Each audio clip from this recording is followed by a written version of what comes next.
Good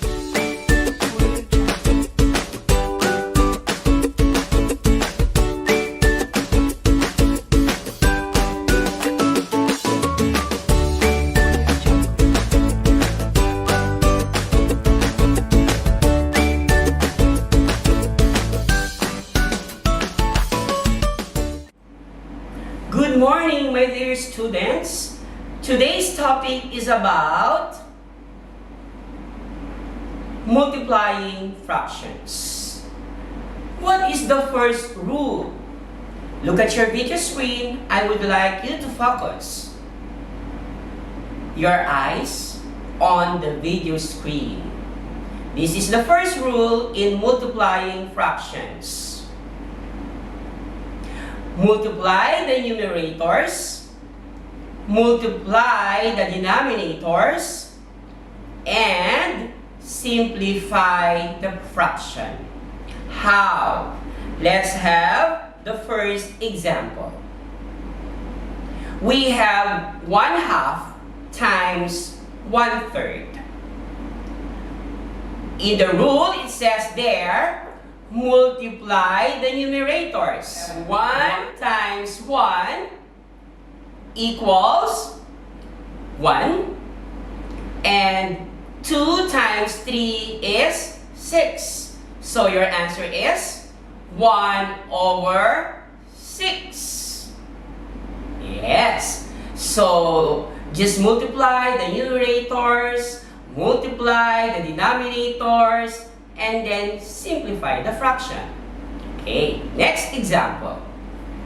We have 3/5 or 3/5 times 1/2 or 1/2.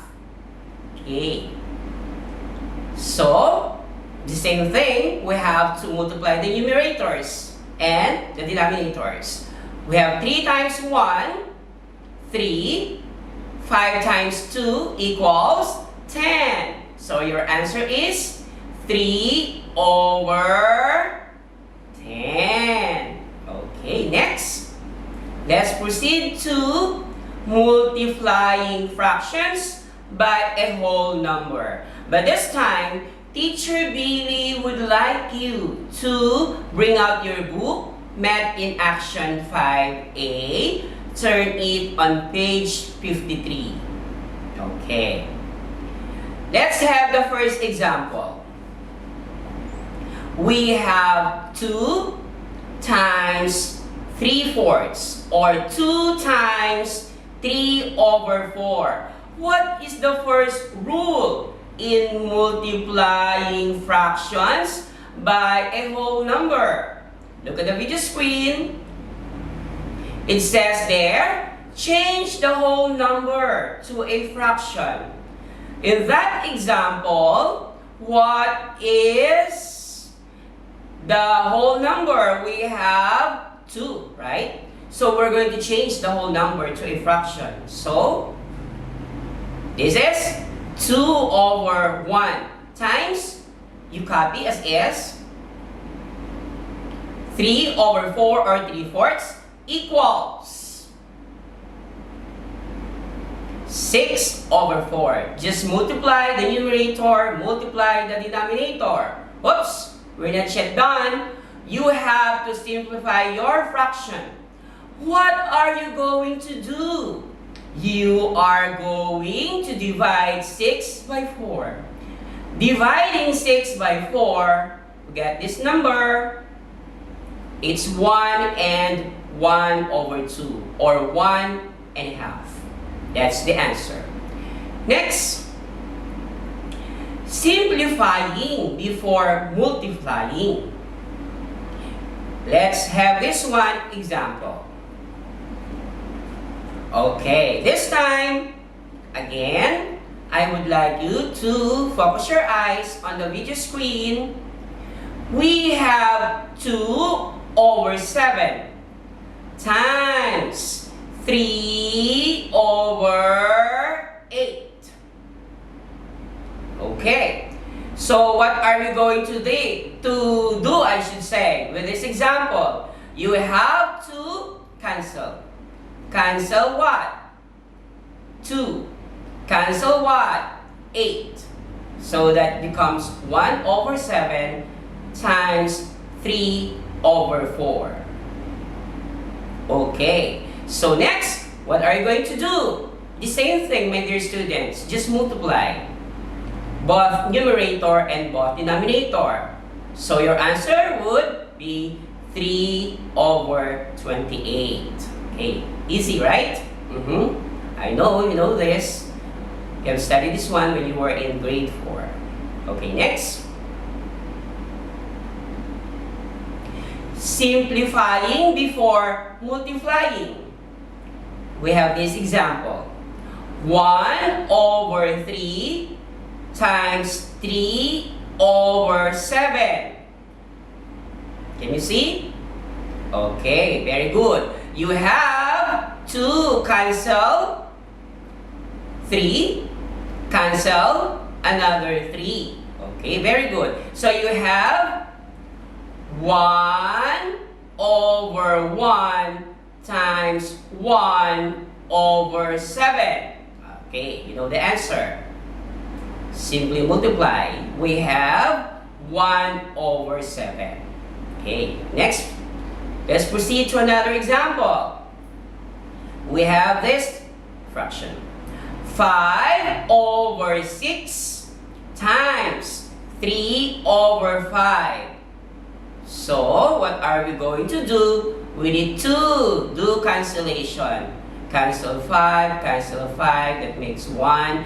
Cancel 3, cancel 6. Okay. For Thai students, cancellation in mathematics is so easy. So we have this fraction. 1 over 2 or 1/2 times 1 over 1 equals, just multiply. You have, yes, 1 over 2. Okay.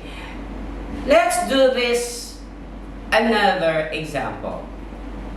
We have multiplying mixed numbers. Okay. This time we have mixed numbers. Okay.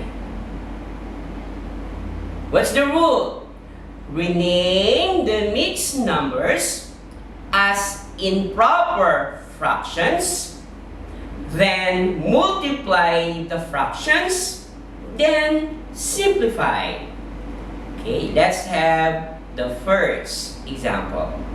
We have there, as you see on the video screen, 1 over 4 times 8 and 4 over 9. The whole number is 8, right? Mixed numbers, we have 8 and 4 over 9. Okay, so what are we going to do? You rewrite 1/4 times, you need to multiply the whole number and the denominator. 8 times 9, that is 72. You add the numerator, which is 4.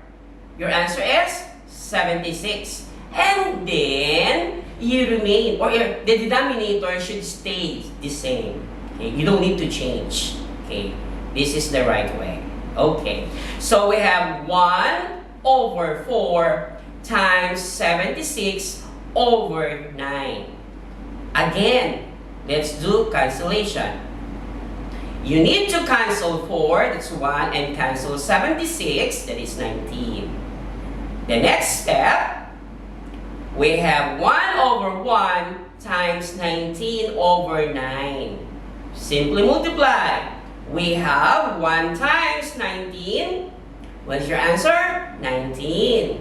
And then we have 1 times 9 is 9. So we have 19 over 9. What are you going to do with this? Again, you need to divide these two numbers. Dividing 19 by 9, you will come up with this answer. You have 2 and 1 over 9. Okay, now, let's have this one. It's your turn. Do number 1. Let's have number 1.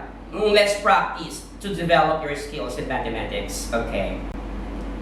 It's your turn. We have 1 over 8 times 1 over 9.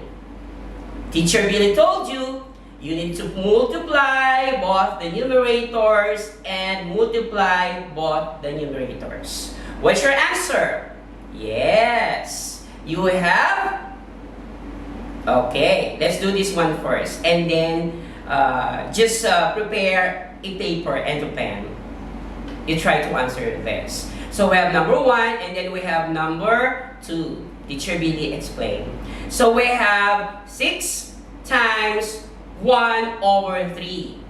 So you have to change the whole number to a fraction. We have 6 over 1 times 1 over 3. Yes, equals. We have 6 over 3. So you need to divide 6 and 3. Dividing 6 and 3, you get, yes, 2. Okay, very good. So now, I would like you to answer pages 54 and 55 of your book, Math in Action 5A. I want you to try this lesson. I know you can do it, okay? So I hope you enjoyed our lessons for today. So Teacher Billy would like you to enjoy, relax, have fun. Okay? There you have it. Thank you. Bye!